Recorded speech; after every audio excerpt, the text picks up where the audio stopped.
Don't forget to subscribe to the Chrissy B Show, always aiming to show you the happier side of life. You can find us on YouTube, Facebook and Twitter.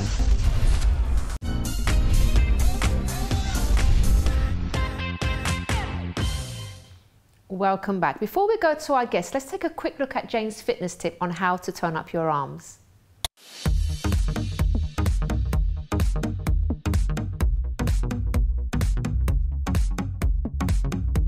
Hi guys, hope you're well. Today I'm going to show you a nice short workout to tone up your arms and your shoulders. Okay, so you'd need a pair of weights for this. So these are only a 3 kilogram each, which is not too heavy. You could maybe go up to 4 if you're used to working with weights. If you're new to weights, maybe start with something like 2 or 2.5 kilograms, something like that. Don't go too light, otherwise it won't work. And this will actually work for men and women. So obviously men, you can just work with some higher weights depending on your strength. Okay, so if you do this workout just once a day, just a couple of minutes, you'll really see a difference in your arms and your shoulders. I'm going to give you a few technique points as well. So when you work with weights, you want to have some softness in your knees, which means they're not locked straight. Okay, so you soften the knees, you use your core strength to stabilize your midsection so that you're not putting pressure on your lower back. Okay, so you slightly tuck your tailbone under, belly in, knees soft, shoulders back and down. Okay, so we'll start with some bicep curls. So you simply lift the weights up and down. I'm just going to show you the most common cheat, all right, and it's a swing.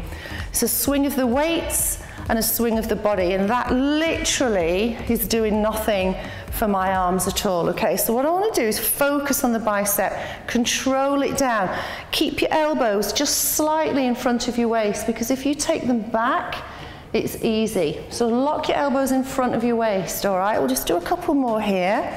Can you see them going nice and slow? The more control you have, the better. I'm going to go into a shoulder press. So we're going to lift up and lower. This is targeting the shoulders now. These muscles here, the deltoids. Make sure, guys, make sure that you don't arch the back as you press the weights up. If you're in any doubt about your back, do one arm at a time, okay? Because that will just protect your back that little bit. So we'll do another couple here. Shoulder press. I'm going to bring the arms down, give myself a little roll and a rest. I'm going to go into upright rows. Now these also work the shoulders, okay? So you take your weights, chest height, not your neck. So they only need to go to here, okay? Also, elbows just slightly higher than your weights, and the elbows come slightly back, so that I'm just initiating the upper back and the back of the shoulders a little bit. Let's do another couple of these. Lovely. And then I'm going to take you into an exercise that works the backs of the upper arm and the back of the shoulder. So I'm going to just lift the weights up and in without leaning forwards. And I'm really working here to try and stop my shoulders lifting up. So I'm just going to do a couple more. Get them nice and high, and it'll work into the back of the arm as well. So I'm going to run through these again with you. I'll do 4 of each. So we had a bicep curl, works the top of the arm at the front. Okay, I'm going to go into shoulder press, making sure I've got my nice core strength locked on to protect the back. 2 more here.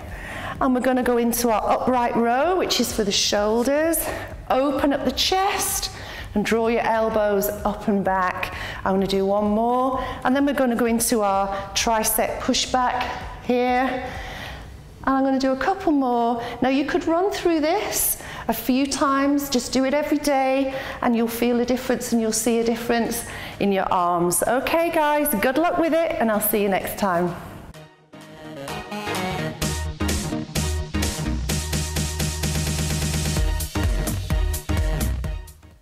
Thank you very much, Jane. So now I'm joined with Andrew Turner, who after his career as a GB athlete founded Turner Swim, which is a company that's helped many adults to learn to swim from scratch. Hello, Andrew. Hi, nice to meet you. You too. So it's great to have you here, especially for the benefit of the viewers, the adult viewers that can't swim. So I'm sure, but let's go back a bit first of all, because obviously you were on the GB team, swimming team. So tell us about how you got into that. Was it something you always wanted to do?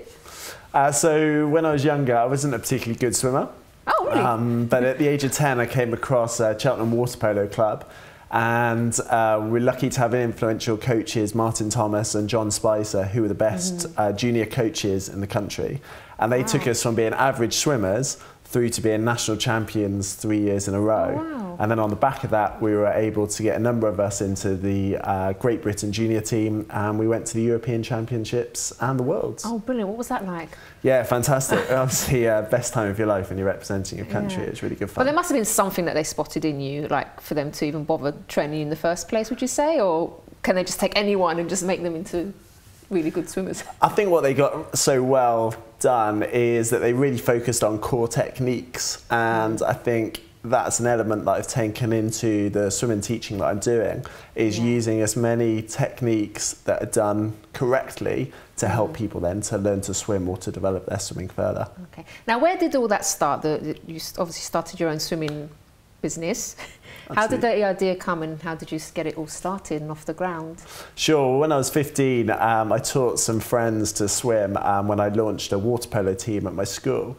And from there, I kind of kept it on the back foot. So I always had aspirations to work in an investment bank. So after Manchester University, I then started working on a front office job at an investment bank.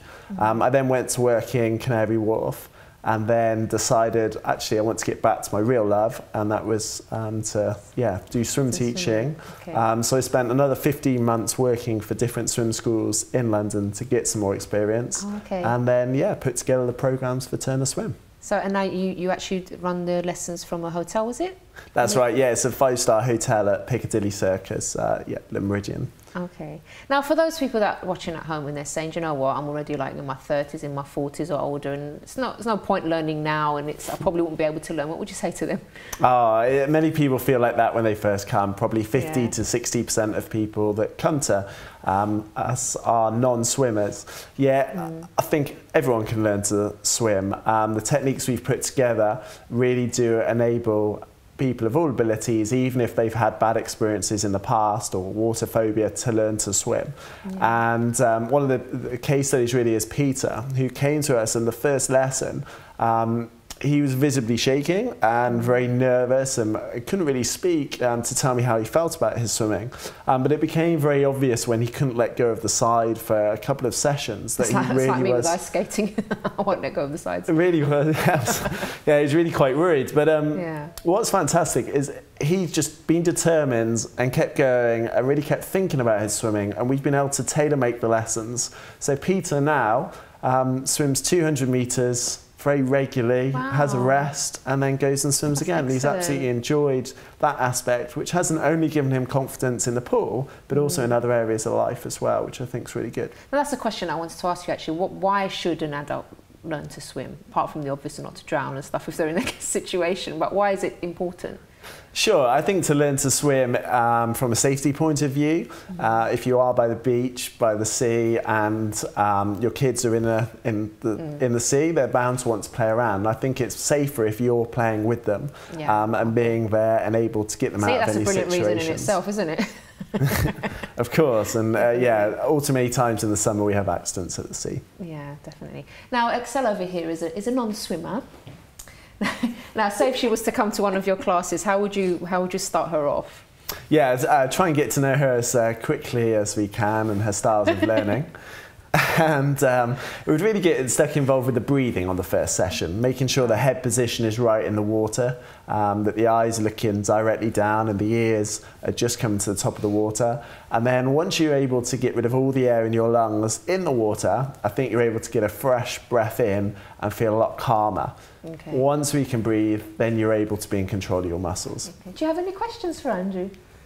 I think one of the main things I find slightly scary is to stay afloat I think that's my, because I think I'm all right if I have, like when we went diving, for example, I was fine because I had this life vest. I was literally just floating without any hassle, and I was showing off my butterfly strokes and everything, and everyone was like, huh, you can't swim? So I think it's the whole nervousness of staying afloat. I just feel like I sink like lead every time. Okay, yeah, absolutely. Floating is probably one of the misconceptions of swimming, really, is I can't float particularly well. And many people can't really float that well at all. We always come up towards the top of the surface and to the top of the surface if we have jumped into a pool, as long as we stay calm and relaxed. But the key is actually learning to swim and then being able to tread water and stay in a vertical position in deep water if you do decide to stop. So floating by itself, it's unlikely that you're going to get out the newspaper and start having a read. It would be very much survival and enjoying the fitness side of swimming as well. Okay. And Andrew, just before you go, what would you say is the best time of year to learn to swim? Yeah, interesting. I think it's actually the autumn as being the best time. We've had the summer where people have perhaps been outside and realised that it's quite nice to be in a pool environment. But then as the nights get a little bit longer, suddenly being able to do running and cycling and outdoor events like tennis just become less and less of an opportunity. And being in a warm swimming pool environment where it's often a little bit quieter certainly gives an ideal time to learn to swim and kick off those New Year's resolutions that haven't quite been done yet.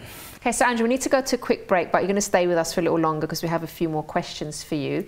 And Brilliant, thank you. Also after the break, we'll be taking a look at something that I did, which was visit a flotation tank, and let's see how I got on with that too. So do join us after this.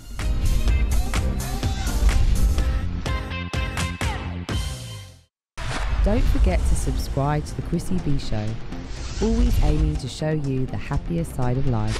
You can find us on YouTube, Facebook and Twitter.